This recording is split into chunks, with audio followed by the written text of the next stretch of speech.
Բեյրութի Սուրբ Գրիգոր Լուսավորիչ և Սուրբ Եղիա Մայր տաճարի մեջ հանդիսավոր գերբով կատարվեցավ Ռիտա Կոսրոմլյանի առաջին գիրք «Միասին քալենքի» շնորհանդեսը։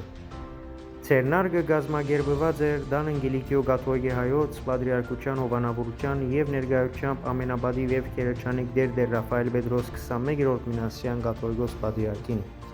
Գիրքը, որ լույս տեսած է 2026 փետրվարին, հոգևոր վկայություն մնե, որում մեջ հեղինակը գիսե իր հավատքի ճանապարհը սկսյալ մկրտութենեն մինչև Հռոմի մեջ գումարված եպիսկոպոսներու սինոդոսին իր մասնակցությունը 2023 և 2024։ Ան իր փորձառությունը կներկայացնե որպես Աստծո գոչի պատասխան և ծառայություն եկեղեցվո ումնյության գործին։ Ներկայացման ընթացքին գիրքի մասին արտահայտվեցան հոգևոր և ակադեմիական դեմքեր, ընդգծելով հեղինակի նվիրումն ու հոգևոր հանդիսությունը։ Ցերնարգի ավարտին տեղի ունեցավ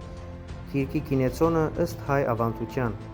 Այսպիսով, «Միասին քալենքը» կներկայանա որպես հավատքի և հանձնարարության վկայություն, կոչ միասին քալելու սիրով, եղբայրության և եկեղեցական միության ճանապարհով։